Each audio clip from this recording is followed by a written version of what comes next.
Hello, hello. Welcome back to another episode of AYS Fight Club. I'm one half of your host. I am Dale Dees. Alongside me, as always, is Matt Bricker. Matt, what's up, sir? Are you there, Matt? Hello. Matt, you there? All right, we good now. All right, we good now? Yeah, I'm All right, here. we good. I got you now. All Yeah. right, so the man of many hats is back with us. So, Matt, how's your week been, buddy? It's been all right. Staying busy, but busy world in the MMA as well. A lot of news going on. So Tons of news, especially this week. Let's go ahead and dive right into that first one. Let's dive right in. The big talk of the week has been the drama with Dustin Poirier and Conor McGregor. Conor started it. He said that he talked some trash to Dustin on Twitter, and Dustin came back and said, "Oh yeah, well it's going to be paid in full since you didn't pay that $500,000. Not it was what? How much was it to charity? $500,000 to charity. Yeah. I think it was that much, and he just called Conor out for not coming up front. And he kind of like charity shamed him. Like, you know how you're at the grocery store and they're like, hey, you want to donate like $5 extra to kids, right. Starving kids? And you're like, not really. So I kind of feel Conor on that. No one likes to be charity shamed. I'm one of them. But then again, I didn't go in front of millions of people and promise $500,000 to charity. And then you get the talking heads on Twitter saying that Conor really doesn't owe Dustin anything. His little vanity project isn't a real charity, whatever. So, Matt, what are your thoughts on this? Yeah, and I think Conor said too. He didn't send me a penny for penny thing where everything was going. So yeah, it was a lot of back and forth too with that. It could be hyped to build up the fight. You never know. I mean, I don't know. And then I saw the next day. Dustin put out a formal apology about it. So I don't know. It could be something to help drum up a little business, and that fight already doesn't need it. I mean, but yeah, you never know. All right, but so we actually got the Conor's actually opened up as a minus 120 against Dustin. I think that's fallen under the radar underneath the little Twitter spat. Do you think that opening line is fair to Dustin at all, considering he absolutely tooled Conor for 2 rounds? I mean, I think Dustin should be a heavy favorite coming into it. I mean, you saw what he did last time. Not much of anything's really going to change that quick, for these guys. I mean, for both of these guys, if you look at them, this is a pretty quick turnaround, all things considered for these type of fighters. Somebody like Kevin Holland who fights every weekend is different, but for these guys, this is, quite a quick turnaround. So not much is going to change. I mean, yeah. You say not much is going to change, but do you expect anything to change during the fight? Because so far we've seen one change. We haven't seen Conor being more buddy with Dustin this go around. He's bringing back the bad guy persona. He's turning heel on us, and I think he's trying to get in Dustin's head this go around. Do you think that's going to play a factor? Oh yeah, he's definitely trying. What was the line he said? He said, "Yeah, you say you're not worried about money, but you signed to fight McG instead of going for the title fight. It really shows you where your priorities are." I think he said something like that. So yeah, when I read that, I was like, "Yeah, I think he may be trying to get get in his head a little bit." And, had my son was on last week, helped out a little bit. He said if he'll think Dustin will get it again. But he's a huge fan of that whole thing going on right now. He likes both those guys. So, but yeah, I mean they kind of know each other pretty well. Like like me and him were talking about. That when that third fight comes around, I mean, you kind of know what to expect. And both these guys, you know what you're going to get with them. Anyway, when Conor gets in the cage, what he's going to bring. When Dustin gets in the cage, what he's going to bring. So. Yeah, I mean, I really don't think, there's going to be much different. I don't think anybody's going to pull anything out the hat or, I think it's pretty much going to be, a continuation of what it's been already. That's correct. But just on the surface, I'm putting it out here now. I'm making this prediction. It's not going to change. Nothing's going to make me change it. I'm saying it's going to be pretty much the same result. I got Dustin by TKO late in round 2. So that's where I'm standing. And Blake's over here. He's saying it goes all 5. I doubt it goes all 5. I think Dustin's pace is too much for Conor. I don't think Conor's built for a high volume, high pace fight, as evidenced by his first fight with Nate Diaz. Nate Diaz put the pressure on him those whole 3 rounds in that first fight, and that's what caused Conor to turn into a wrestler, and that was his downfall. And Nate's downfall in that second fight was Nate wasn't putting that pressure on. He was actually trying to go shot for shot with Conor instead of just working high volume like he usually does, like a typical Diaz fight. So, Matt, what's your prediction on this one? Yeah, I mean, I don't see much different. Round 2, round 3, I can see, Dustin putting him out again, maybe the third round. But, I mean, if it does go all 5, it's not going to be Conor winning. I mean, Dustin is just – his volume is too high. The pressure's there. So if Conor does make it 5, kudos to him for making it 5, but that's going to be all he gets out of it for going 5. Do you think he sticks with the boxing? Or do you think he's going to go back to his teeps and thinks he's going to work his lateral movement more? Or do you think he's going to go back out traditional boxing? I think he's going to go back more traditional boxing because, I mean, that's kind of what he's been comfortable with. I mean, from day one, just as an amateur, just coming in the door, that was always kind of what he fell back on. And I mean, he's got amazing boxing. Why not use it, So I think it'll start with that, and, we'll see from there. I mean, he did a good job mixing it up last time, so we'll see. But I think he's going to come out with the boxing. That's just kind of his bread and butter, and just start with that and see what happens from there. Absolutely. We talk a lot, Conor and Dustin. I mean, not a week goes by we don't say either guy's name. So what do you think's best case scenario for the UFC? Like, who do you think needs to win to push the UFC up just a little bit higher? Is it going to still be Conor? If Conor wins, yeah, that's great for the UFC. But do you think a new megastar could be born if Dustin puts Conor away again? I mean, Conor's always going to be the bigger name. I mean, there's just some guys that, Conor is, our Ali. He's just, no matter what happens, nobody remembers those guys that beat Ali at the end of his career, when he lost those handful of fights. Nobody remembers those guys. And I'm not comparing, Dustin to any of those guys. I mean, Dustin's a Hall of Famer and a world-class fighter of his own right. He doesn't need Conor. But for business, Conor is always going to be, the top. If Conor's on top, it's always going to do better for business, because of the casual fan. Just MMA is more of a niche sport, but the casual fan knows Conor McGregor. You can go ask anybody; they know who Conor McGregor is, and that's the thing, that he brings to the table. Like Brock Lesnar, you say Brock Lesnar, they know who he is. You say Conor McGregor, like, oh, he's an MMA fighter. And so it's just one of those things he kind of trains in, like Hulk Hogan did in the early, in the 80s. Hulk Hogan and Ric Flair, those names just transcended the sport. And that's kind of what Conor has done for MMA. He's always going to be attached, just like Ali's always going to be attached to boxing. I think Conor has pretty much sewed himself into MMA. He'll always have that connection when you think of the sport. Absolutely. Absolutely. Okay, so we got Conor and Dustin. We got Charlie Olives versus Mike Chandler. Who do you think would be the biggest fight if Conor beats Dustin? Would it be against Oliveira, the jiu-jitsu guy, kind of like the spoiler to Conor's game? Conor has always struggled with the ground game. Do you think that would be the bigger name fight, him versus the jiu-jitsu guy, the grappler who always gets the better of Conor, because all his career losses outside Dustin have been by submission? Or do you think the next big fight will be Conor versus Mike Chandler?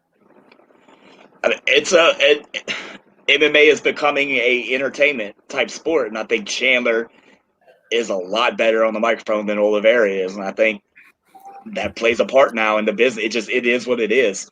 A lot of hardcore fans, we want to see Oliveira get his due.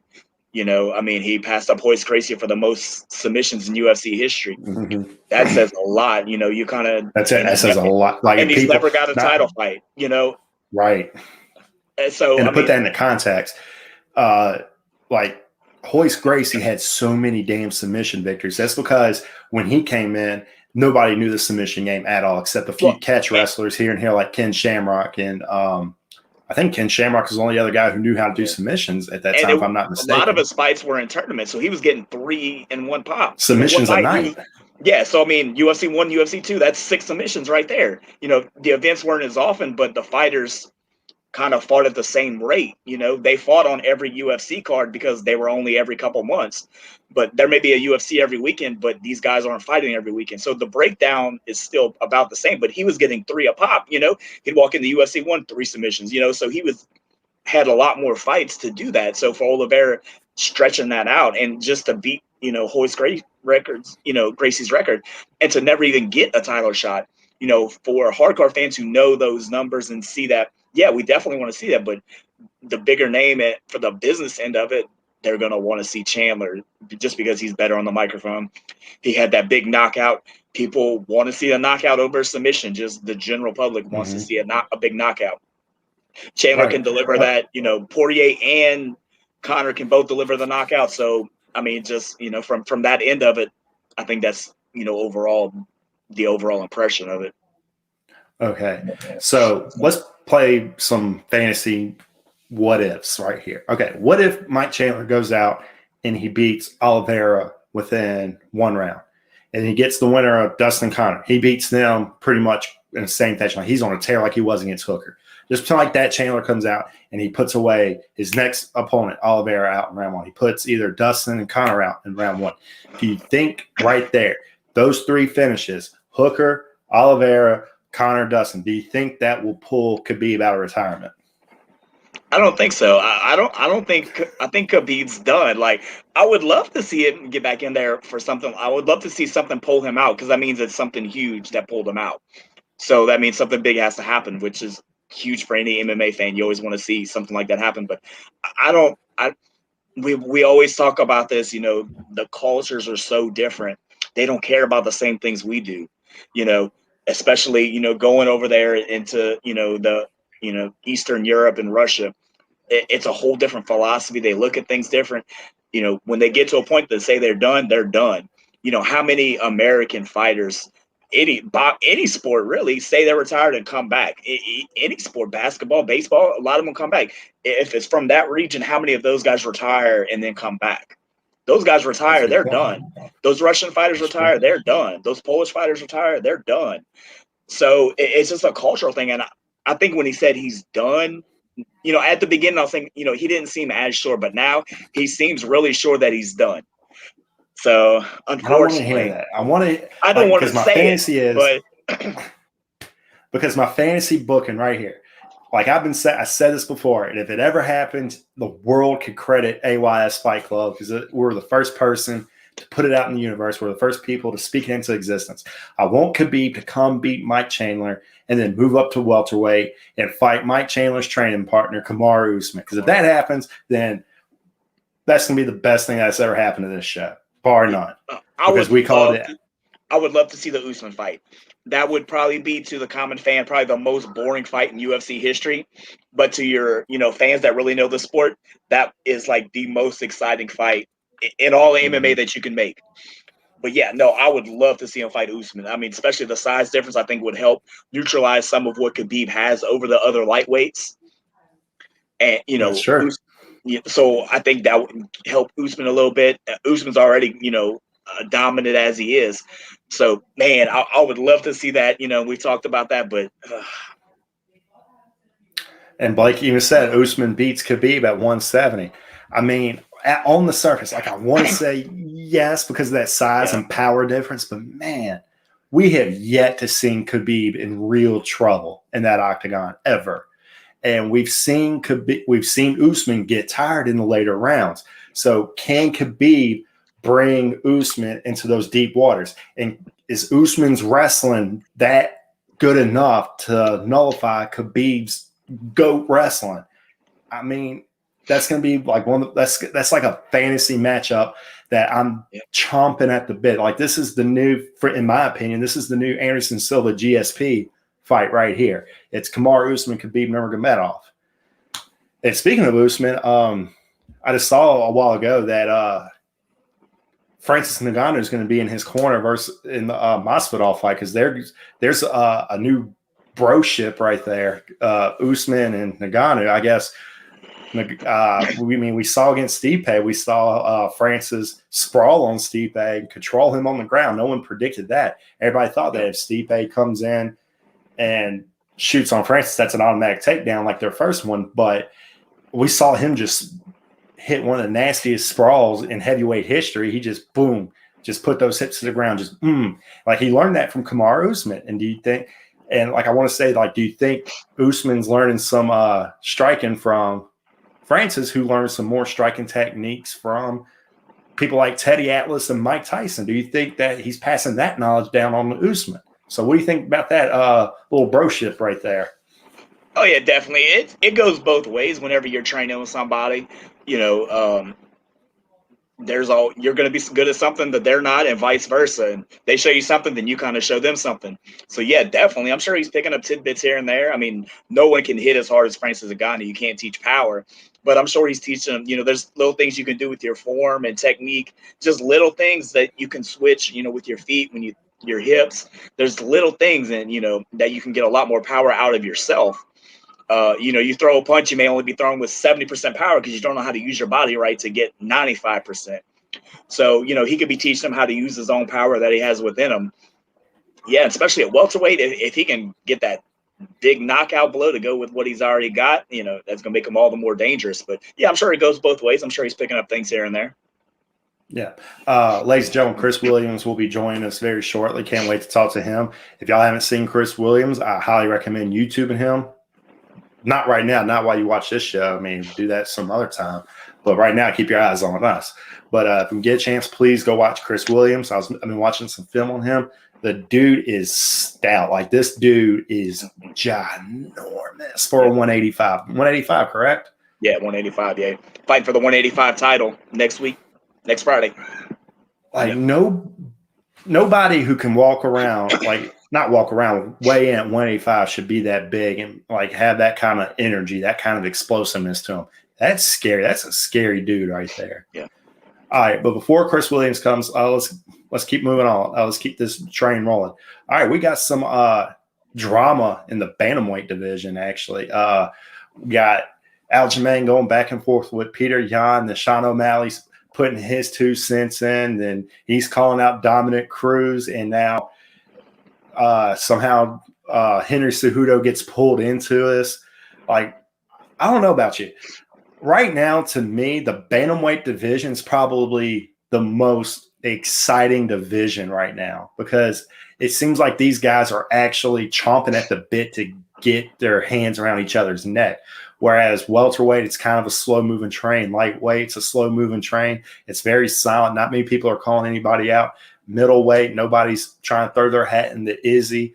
Like, we don't hear anything. But here we are, social media. Like, you can go read any top 15 bantamweight right now, and they're calling somebody out. So, Matt, am I wrong for saying right now, bantamweight division is the most exciting division?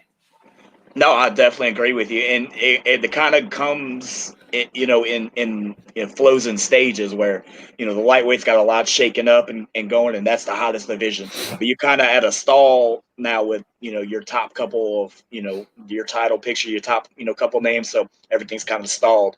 Welterweight, the same thing. It was moving with when Jorge was making his run, and it was shaking up the rankings and the numbers, and now we're on to the so it goes in phases, and it'll get back to lightweight, and then it'll get back to welterweight, and middleweight. It'll take one thing to spark, and it'll start. It's like dominoes.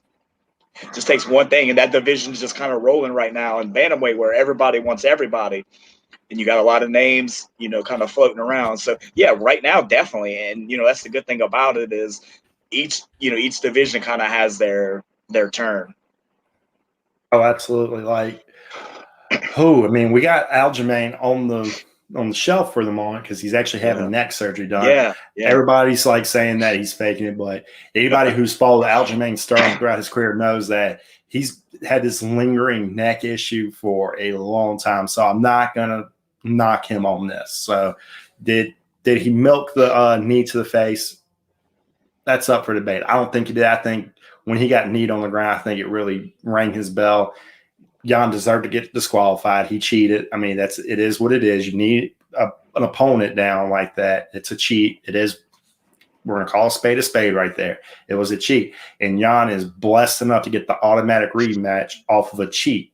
So Aljamain's off the deck. So do you think we're going to be seeing, let's see, probably Sandhagen versus Jan for interim? Or who do you think is well, actually, we got Sandhagen versus Dillashaw. What do you think? Do you think that could be interim right there? Dillashaw versus Sandhagen? Yes, I think so, since you already got the matchup made. And then, we'll see how long Aljamain's going to be out and Jan get, I think he's still going to be in the mix because, he lost this title, but I don't want to say he didn't lose his title because he did lose it. He cheat, it's considered cheating. You violate the rules. Yeah. But, if they fight again, and it's clean, what's going to happen? And I think it's more so just to, solve that question there. So I think I don't know. We'll see. When is Sandhagen and Dillashaw? Is that that's going to be in May? I think first weekend of May. I think that's what we're looking at for that one. So they might. It's a couple of weeks, and I think Sterling will probably still be out. Maybe by the end of the year, whoever Jan fights, whoever wins that fight. But we'll see. I mean after that we have I just remember after that we got Rob Font versus Cody Garbrandt. I mean, that could be. I mean, you could really throw an arbitrary interim title on any of these matchups, and I wouldn't complain because really, right now, this bantamweight division is stupidly stacked right now. Yeah. I mean, especially if you take out Sterling and Jan, who doesn't have an opponent, all those other guys are literally like you can interchange all those guys. So that's what makes it. The beautiful part about doing an interim with any of those guys is they're all kind of interchangeable, especially when you pluck off those top couple names, they're all the same. And I mean, we're looking at it right now. I'm looking at the rankings. The guys who don't have dance partners yet, I'm going to name them off, is Peter Yan, Frankie Edgar, Pedro Munoz. We got Marlon Moraes. We got Jose Aldo, Dominic Cruz, Jimmy Rivera. We got Sun Tzu. We got Kyler Phillips. We got Song Yadong. We got Chito Vera. That's somebody who I cannot wait to see again. I mean, yeah, he came off a very disappointing loss against Aldo, but I think this is a guy who's going to be on the way up. And we got Sean O'Malley. We got Ricky Simone. That's like, 15 guys I just named right there that don't have dance partners. I mean, right now, bantamweight to me is like the most exciting division. I'll say that again. I'll shout from the rooftop, bantamweight. Whereas this time last year, you could barely name 8 of them off the top of your head. Maybe you're lucky if you can name 5.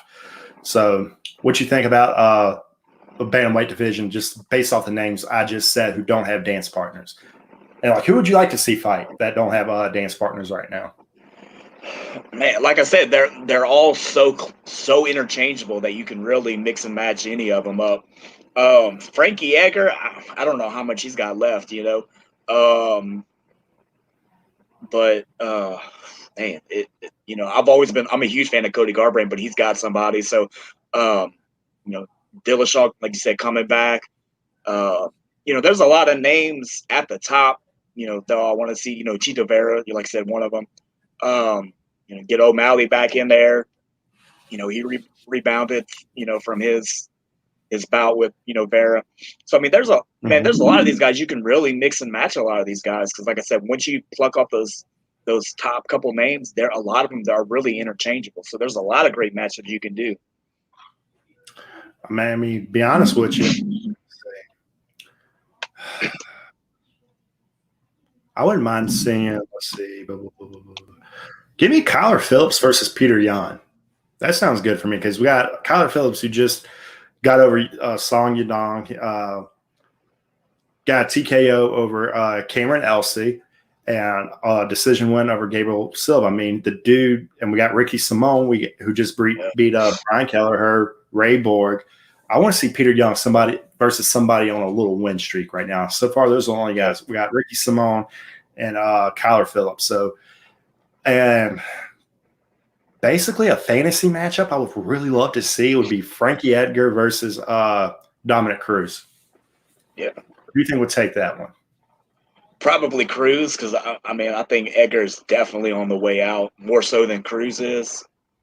Mm-hmm. So I think just going off of father time, I'm gonna go with Cruz. But in their prime, prime versus prime, man, that would be an exciting matchup.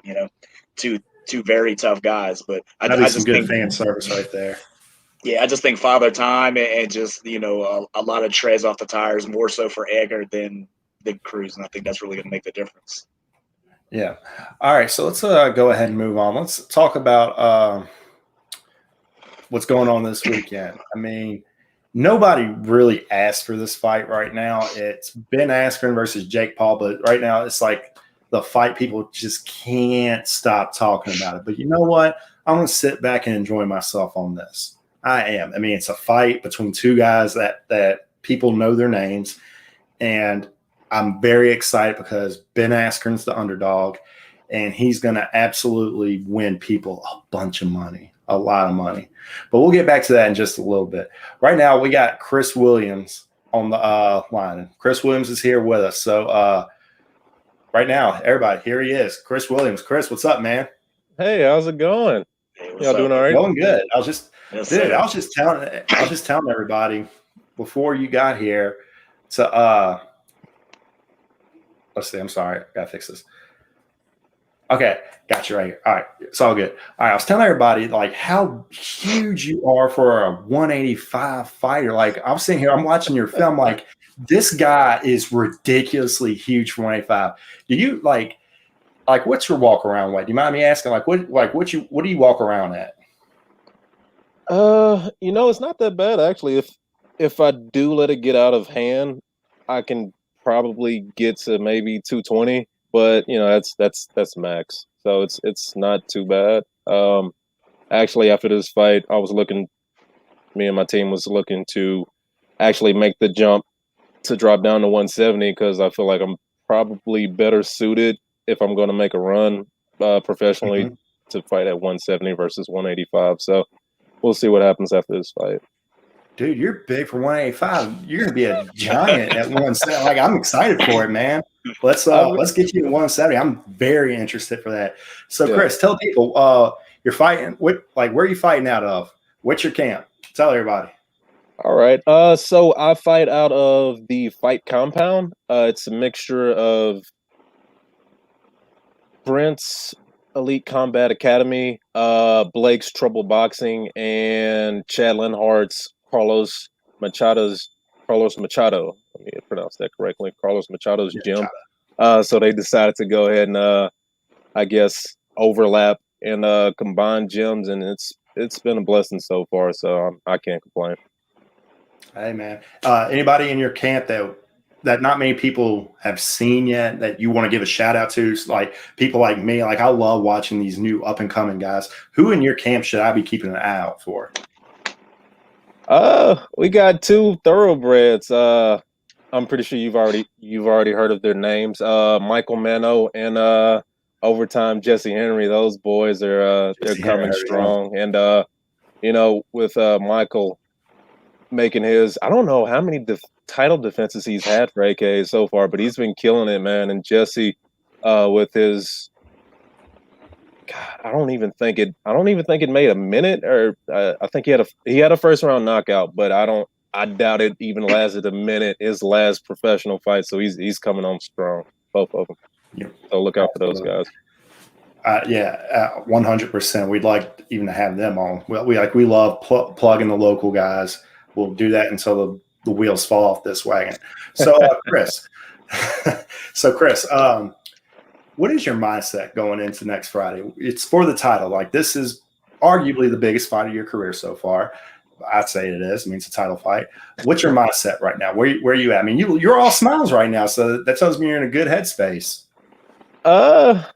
Smiles are just masking the fear right now. I'm not really big into this is my first time actually doing something like this, so it's just putting on a smile, masking other things. But man, my mindset is, this is definitely the biggest fight I've had. But aside from the title's more so a bonus. I really want to go out there and perform. The last time I fought Nate, it didn't go well. I was in my head. So the biggest thing for me is just to show that I can compete the way that I'm capable of. I want to just do it for me. I want to go out there and perform for me, and hopefully put them away, and put those jitters that I had the first fight to rest, and hopefully avenge my loss. That's the biggest thing going into Friday. All right, you say you want to avenge that loss. Like when you go back and you look at that loss, what's the difference between that Chris Williams then and this Chris Williams now?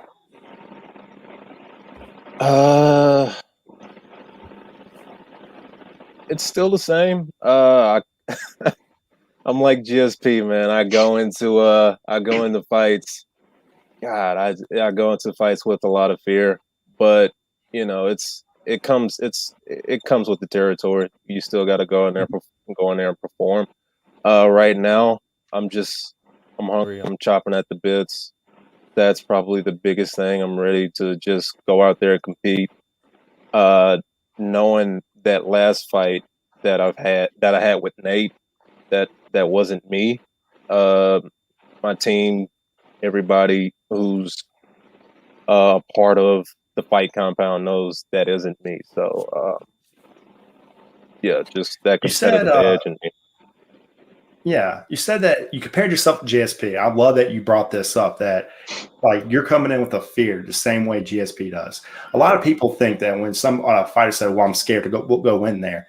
I mean, there's something to be said about that because you're more alert in there. Like you're going through scenarios in your head that well, I've already visioned this happening, so I'm already prepared for this. Like I remember competing in jiu-jitsu tournaments, and I'm just go ahead and say I suck at defending a single leg. When somebody grabs a single leg on me, I'm most likely going down. But if they go for a double leg, I have a very good sprawl off a double leg. I'll widen my hips. I'll those hips hit the mat first, and I'm good. But when they get that leg and they lift that leg up, I'm going down. And every jiu-jitsu competition I've ever been in, I've been scared of them grabbing that one leg. And lo and behold, more times than not, they get that leg. But I've always prepared. I'm like, okay, when they get that leg, they're most likely going to be in my half guard. So that's where I'm going to work. So that's what I've been working on in practice was my half guard because I know that I'm weak where it comes to that. I'm scared of that single leg every single time. So I'm glad you brought that up because that fear helps me, helps you, probably helps GSP. It helps every other fighter in there with those jitters, that it helps us prepare for what possibly could happen. So this fight with Nate coming up, you said you got this fear and you had that same fear with him. Do you think that when that cage door closes, are you the type that the fear stays with you a little bit? Like you're still a little cautious here and there? Or does that fear just like that just goes away and you become something completely different? I want to say it depends on the opponent. Sometimes once the cage door is locked and, it's closed, the snap. And you just zone out, and it's either him or me. And other times, I'm not gonna lie, he's a tall drink of water. So when I saw him across the cage, I was like, that's definitely every bit of 6'7". So dude, you ain't lying. Like you're a big 185. Like didn't we say just a while back, Matt, that these middleweights are getting bigger and bigger and bigger? Yep. Yeah, definitely. Dude, I don't know what's with middleweights these days. Y'all dudes are just huge. Like compared to like the days of Evan Tanner and everything, like the old school middleweights, like y'all just outsize these dudes like tremendously. Yeah, like I don't know what's going on with y'all. You see Yo Romero and Paulo Costa. You got to rethink your your life choices. So hey, 170. I can skip a couple meals if I don't have to deal with Paulo Costa or something like that. So I mean, I don't think. Hey, let's hope you don't. Hey, if you do make it to the Paulo Costa show, I'm buying tickets straight up, man, because that means you made it if you're fighting Paulo Costa. So let's hope you do get that matchup. Oh yeah, and hey, Izzy already provided the blueprint to beat him. So Hey, it's already out there. Right. I'm glad you said that because, like, you pick your shots all pretty damn good, just like Izzy. So I didn't want to make that comparison because Izzy's a kickboxer. You're like completely different styles between y'all two, but it's just y'all shot selection is very similar. So you said Izzy, is that somebody who you study? I like Izzy's feints. He's really good with it, and you see him use the feints with his hips a lot. Draws the opponents to make them do something that they don't want to do. But as far as watching fighters, I'm a big Rory McDonald fan. I'm a big Red King fan. He's just I love technical fighters. Oh, same here. I love technical Like fighters. Stephen Thompson's like my idol right now. Like I love watching that dude fight. Like his foot. Like I have no kickboxing, karate style to my name. I'm a jujitsu guy here and there, but man, I could just watch his film on repeat every day. Like Carlos Condit, like these guys right here, Carlos. like these technical strikers right here. Like that's my drink of water right there. Just inject that into me. So I'm very shocked that you said Roy McDonald. I mean, people will name drop him like because a lot of people were like, Roy McDonald, kind of boring. He gets in too many unnecessary brawls. Like you said, but there's some tech. There's a lot of technique to Roy. Oh yeah. I mean, if he has to go to war, he goes to war. And if he needs to be technical, he needs to be technical. But if you're talking Red King, you definitely got to harp on that Robbie Lawler fight. Was Robbie Lawler, was it 2 or 1? 2. Oh my God, it gives me chills every time you see them dude, stand off after that. The Carlos Condit fight gave me chill. Like I'm a huge Carlos Condit fight. Yeah. But that was back when before he was the Red King. That was back when Roy McDonald was known as the Water Boy. So I mean, the dude just gets in these classic fights because the dude's got probably the biggest heart of any MMA fighter that's ever been, past or present. Oh yeah. So I'm glad you said that. Are there any other fighters that when you first started out, you're like, this is like you see a fighter on TV, like this is what I got to do? Like, was there a fighter for that for you, or it was just something you always wanted to do? Oh man. So back in the early 2000s, I forgot the name of the fight promotion, but it was like a team MMA fight thing, and they had it on PFL. That's it. They had it on PFL, and they had multiple teams, and the teams would square off against one another, and all that stuff. That really got me interested, and from there it's just because I'm an oldie. GSP, Forrest Griffin, the Trailblazers that really made a way for the fight game that is today. And then you have the guys like Rory, who they're not a specialist. They have mixtures, and they put time into kickboxing, boxing, jiu-jitsu, and all that stuff. And now it's you fast forward it to now, and it's commonplace for fighters to devy into all aspects of MMA. So it's as far as fighters go, GSP when he was making his title defenses, he definitely that was a guy who not just physically but mentally, the way he carried himself, I really saw myself in him, and I really want to emulate that. So he's definitely a big part of why I do it. Hey, not a bad fighter you want to emulate. Like the dude had one of the greatest title defense runs ever. I don't think we'll ever see title defense run like that ever again, just based off the guys who he fought. Like every fight with GSP back in those days was him showing us something new. Like I think it was against Josh Koscheck. He came out there and showed, hey, this guy has some sick boxing to him. Like the dude just dotted Koscheck's eye all 5 rounds, swole it shut. Like the dude had one of the crispest jabs. And that's what made Freddie Roach reach out to GSP. He's like, hey, I saw your fight with Josh Koscheck. Let me teach you some more boxing. And then he comes back out and he just seriously outboxes Jake Shields. Mm-hmm. So again, great fighter right there. That for someone who you want to emulate, because this day and age, like it's always the people who want emulate the Conor style. Like I go in, I want to run my mouth. I want to throw these little spinning kicks. I mean, Conor's a bad dude. Don't get me wrong. Like everybody wants to like be that highlight fighter, but GSP wasn't the highlight king. Like the dude has hardly any highlights. But again, there's a reason why I consider him the greatest of all time. Is because he fought his fight. He didn't go out there to win the fans. He didn't go out there to fight his opponent's fight. He went out there. He implemented his game plan and just dominate. The dude was just a wrestler. I mean, the guy started off as a karate guy. Then he developed wrestling. Then he developed boxing. Then he developed some kickboxing. And then he just grew his game as his career progressed.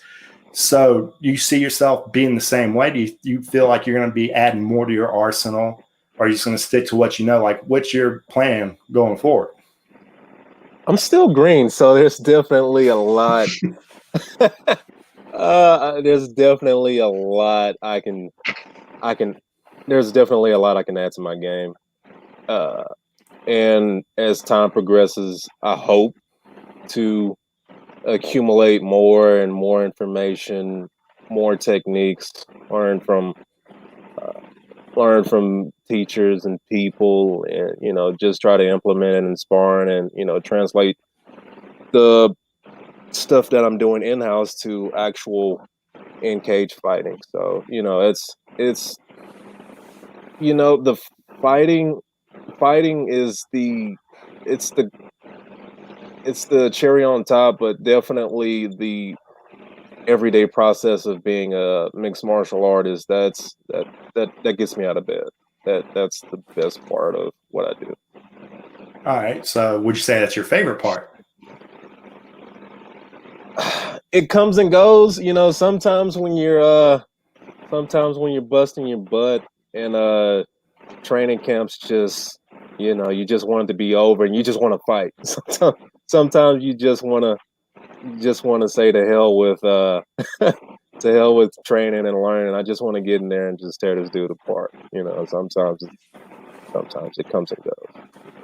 And you say that you walk on your max is 220. So when it's time to cut that weight, like, are you the type that just has it down to a science, or do you try different methods, fight camp to fight camp?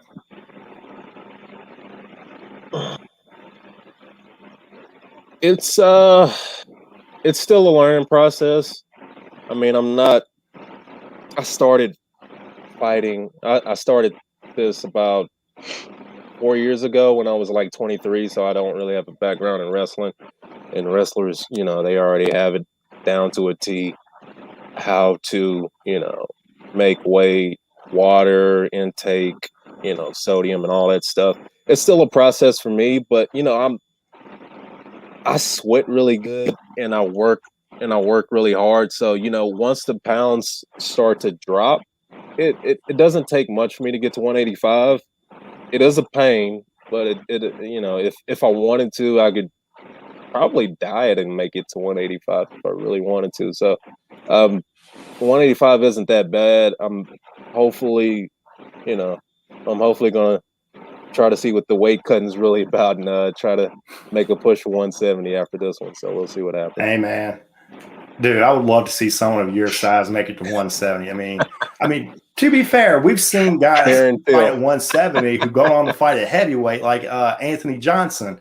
Yeah. So hey, it's hard to look at that guy now. I'm like, damn, that dude really fought at welterweight. The dude was killing himself, and then he just says, "You know what? I'm just gonna beef up and just knock fools out that way." All right, so Chris, next Friday, that's your title fight. How can we watch it? So you can catch, actually the prelims should be on AKA's Facebook page, I believe. Yeah, the prelims are going to be on the Facebook page, and then the main card is going to be on Fight Pass. Yeah. So, Right, so Fight Pass. oh yeah, it's a stack card. But yeah, if you want to catch me in the cage, you can log on to their Facebook page, and if you want to stick around for the main card, which I highly suggest, definitely log on to UFC Fight Pass. It's definitely worth it. All right, man. So, Chris, thank you for coming out. Anybody you want to give a shout out to? You got any sponsors you want to shout out? Any more training partners you want to shout out? Coaches? The floor is yours right now, man. All right. I'm still looking for sponsors right now, but Mike Tilton Plumbing. Big shout out to Mike Tilton. He actually fixed one of my broken pipes not too long ago. So if you need some plumbing, if you need some plumbing work, go hit my man up. But All right. coaches, the person who who's been with me the longest, my ride or die, Brent Mason. Love him to death. He's practically been a father to me. So big shout out to Brent Mason. Blake Franklin with the mitts, the boxing coach, savant that he is. Big shout out to Blake. Big shout out to Chad Linhart, former MMA fighter himself. Bellator, a couple stints in Bellator. He's one hell of a wrestling coach, and he can, if he didn't have to cut weight, he'd probably still be kicking butt right now in the MMA group. And also big shout out to my wife, Shani Williams. So love her to death, and she's the main reason I get up in the morning and I'm ready to rev up and start my day. So without her, I don't know where I'd be. Absolutely. Shout out to wives everywhere who make sure we actually get up out of bed every morning. And big shout out to Matt Bricker. I mean, I finally get a chance to put a face to the text messages. So good seeing you, brother. No, definitely. Yeah, and a quick story on how we actually got Chris on here. So it was right before the last AKA event. As everybody knows, I'm the publicist for a lot of different organizations, and AKA is one of them. So I message all the fighters before, and I get, I send them a couple questions for the press releases and all that stuff. And I message Chris. I was like, hey, you're fighting on this event, so I'm gonna send you a few questions. He's like, okay, I don't think I'm fighting, but so it was actually, I needed to message Charles Williams, but I messaged Chris Williams. I was like, oh, Charles, Chris, whatever, it's close enough. I said, man, I was like, look, I co-host the MMA show. We're gonna get you on there, whenever, I'm sure we'll run into each other. And sure enough, I saw his name on this card and I just laughed. So I messaged him like, hey, we knew this was gonna happen. So we got it right this time. Yeah, we did. Hell yeah. God don't make mistakes, especially in the text message world. No. Everything happens for a reason. Yes, sir. Yes, sir. Chris, good luck to you next Friday. I'll be watching. I'll be cheering you on. Good luck, brother. Appreciate that. Thanks for having me on, guys. And I'll see you Friday, brother. Right. Take it easy. All right, everybody. That was Chris Williams. Nice guy. Very nice guy. Oh, yeah. Huge. Built, jacked to the gills. I'm a huge fan. I loved watching his yesterday we actually had a virtual day at school, and I had some downtime. I got finished cleaning up my room. I was like, I'm gonna watch some Chris Williams film while I'm at school cleaning. So I'm sitting here pushing the broom with one hand, watching my phone on the other. I'm just sitting here pushing it. The next thing I know, I'm just boom, I just crash into a wall. So man, Chris is a beast. Can't wait for Friday. Yeah. All right, there's 3 title while we're on AKA, just for absolutely for a second. There's 3 amateur title fights. There's his teammate Michael Mano that he was talking about is actually defending his title. I think he's got like 4 or 5 title defenses. And then also there's a heavyweight title fight. Joshua Metzger is defending his title, and he's actually number 1. If you go to Tapology, he's like the number 1 amateur heavyweight in all of the Southeast. So, even do it by regions. You go to U.S. Southeast, he's the number 1 amateur heavyweight. He's a beast, man. He's defending his title. All that is going to be on the AKA page. So if you go to AKA, you can watch all of that there. And then when the pro fights, there's 6 pro fights and those are all going to be on UFC Fight Pass. Actually, the co-main event, AJ Fletcher is on the co-main event, so that should tell you, you know, how, you know, he's a co-main eventer, so that should tell you how stacked this card is. Derek Krantz, who was actually in the UFC, is actually in the main event with Nolan Norwood, who is just a beast. So those two, they're fighting for the professional middleweight. I think it's middleweight.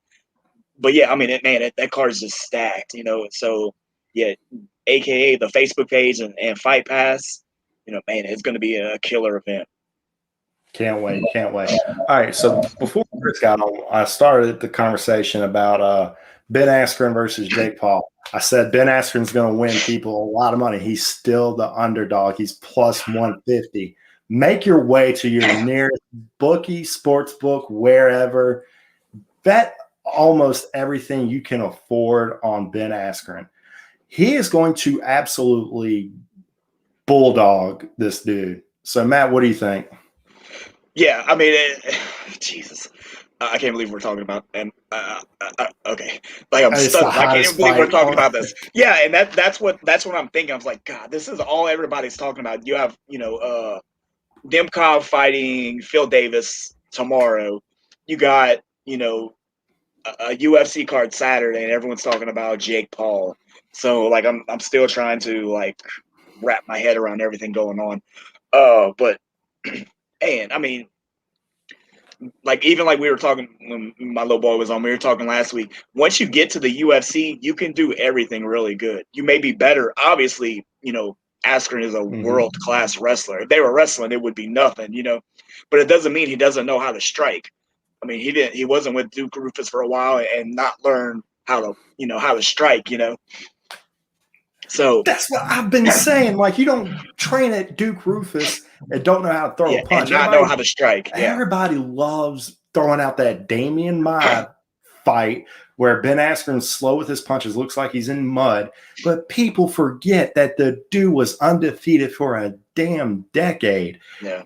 Like, the dude has some sting to his punches, but he's needed hip surgery, so there wasn't a lot of torque to his movements.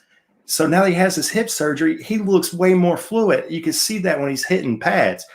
And another thing that people are – the mindset is different, too, when you're striking, because you know you only have to worry about striking. With somebody like Damian Maia, it don't matter who you are. You better be worried about going to the ground. You have to ask Colby Covington. It don't matter who you are. You still got to worry about that. So it's different. You know, even, you know, worrying about leg kicks and stuff. So you kind of stand a little bit different. Boxing, you know, your stance is a little bit different. Everything's a little bit different. You only have to worry about getting punched. You know, like with Maia, you better be worried about, you know, going to the – it don't matter who you are. Exactly. It was like when Damian Maia actually beat Colby Covington in the stand-up game. Like, you remember Colby Covington's face after that Damian Maia fight. Like, he was busted up. That's because when you fight Damian Maia, your hands have to be as low as they can get without really exposing your head, because if your hands aren't that low, Damian Maia is going to shoot in, and that's the end of your night. I mean, that's just facts on facts on facts. Right. So, and another thing that people are not talking about this fight is the athleticism difference. Ben Askren was an Olympian wrestler. The dude is a world-class athlete, a world-class competitor. And another thing that's not being talked about is we don't know what Jake Paul can do when an actual person with skill and technique punches him in the face. We don't know his gas tank. And that gas tank is going to be a big deal for Jake Paul, because Ben Askren can push that pace against somebody like that. And that's why I'm making the prediction that it's going to be some dirty clinching going on for 6 rounds. And I think Jake Paul's going to quit on the stool before round 7, because he's just going to be flat out tired. And if you watch these training videos of Ben Askren, the dude's hitting mitts for 12 rounds. Like, he's sparring 12 rounds. And as soon as he's done, he's taking that headgear off. It's like, did you even really go hard? But because he's not huffing and puffing like he should be, the dude's just got an unreal gas tank, because he's been doing these 5-round title defenses pretty much his whole career. And just in And that's general, what wrestlers have killer gas tanks. I mean, just in general. And then even like you said, look at the caliber of wrestler he was. He's not just a, former high school state champion wrestler or something.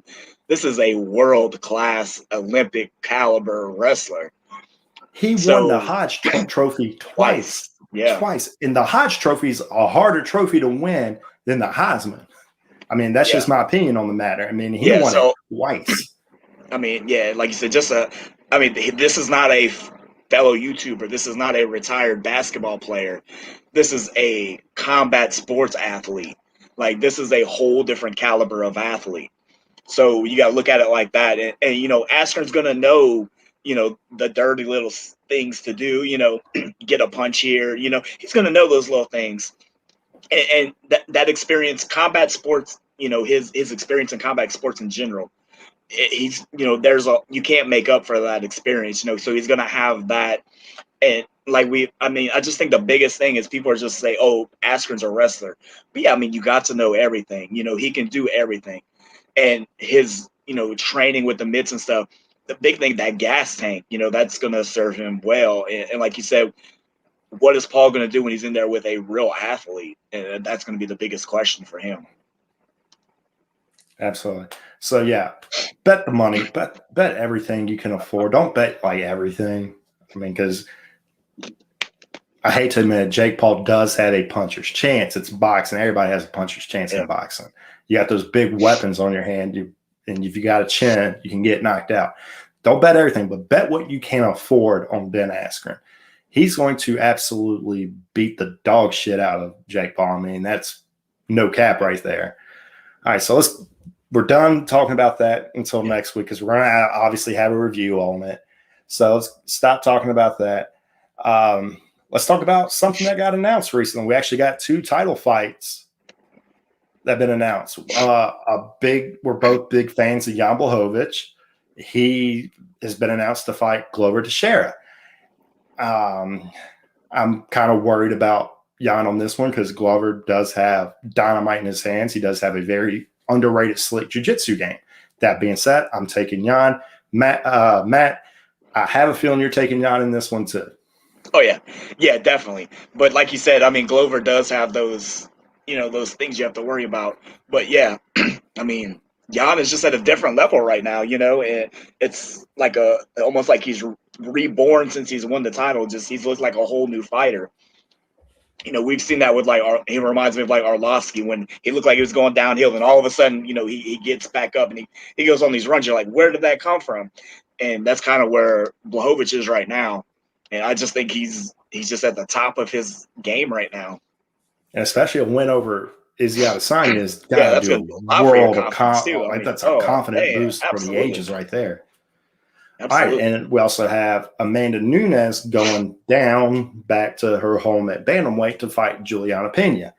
I mean, I'm picking Amanda, but I'm putting this on upset alert because there's something to be said about these guys, like you did last fighters. Time. I'm not picking Megan. I did pick Megan, but I am picking Amanda. But I'm just saying there's something to be said about these fighters going up in weight and then trying to go back down. Look at Conor. It messed with Conor going up to welterweight, going back down to lightweight. So that is there. And Juliana is a very in your face, I'm going to push the pace on you. But that being said, I've taken Amanda on that. But I'm just saying that this is an alert. Be on alert.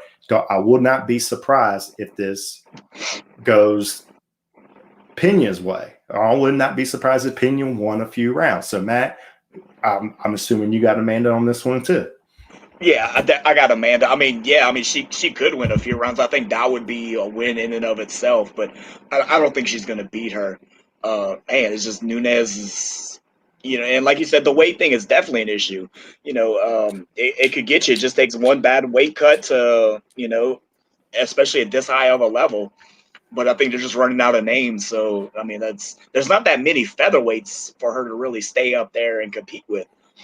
She's took out the biggest names. And I don't think there's anybody else for her. But that jumping back and forth in weight is the thing. Mateusz Gamrot, who had a huge win, big knockout last weekend. He was the KSW featherweight and lightweight champion. I asked him about if he would go to featherweight in the UFC. He's like, no way. He's like, it is so hard going back and forth. He's like, once I got to lightweight, he's like, I didn't want to leave.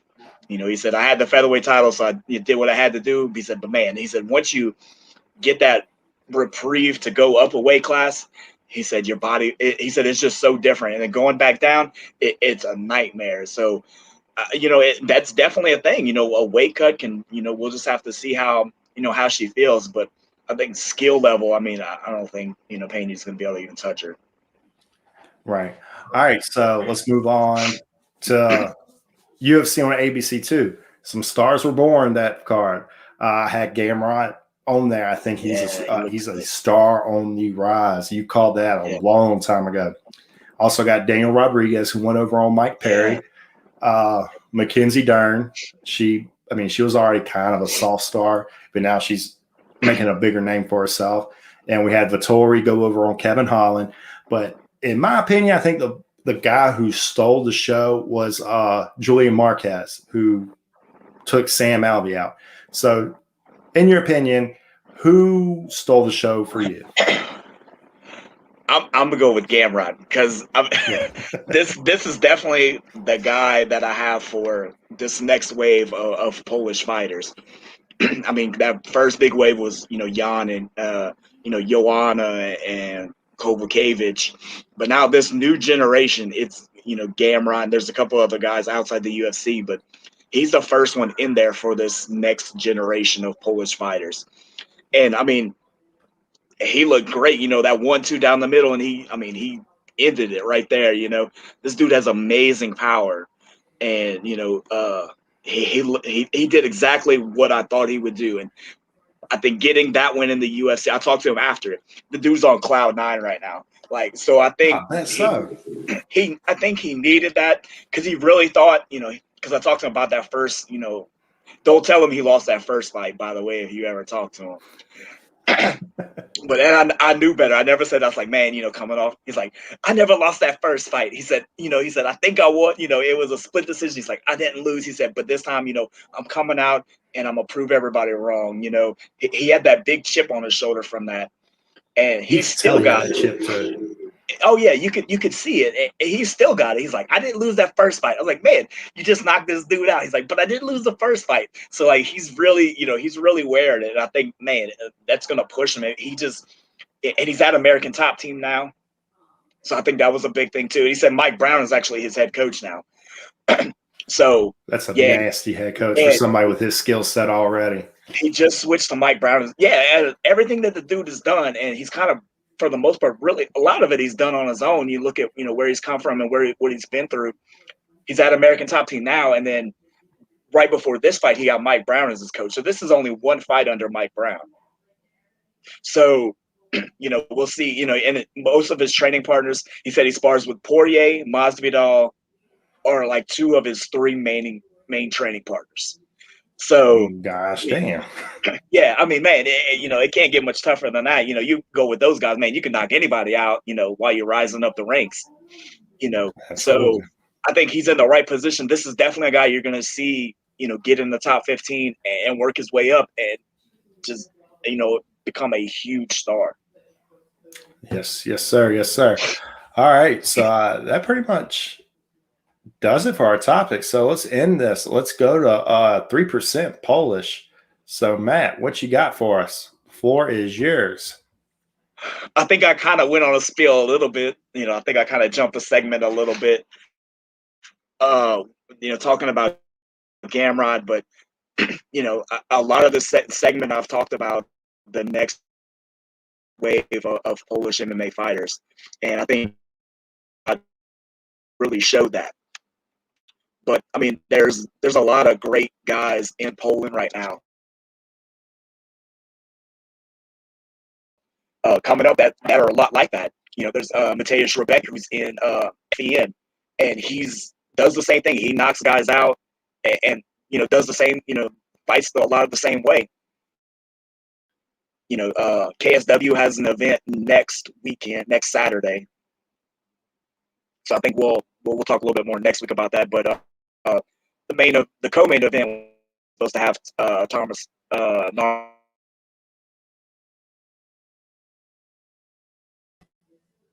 All right, I think we lost Matt. Oh man, that sucks. injury. So there's a new co-main event.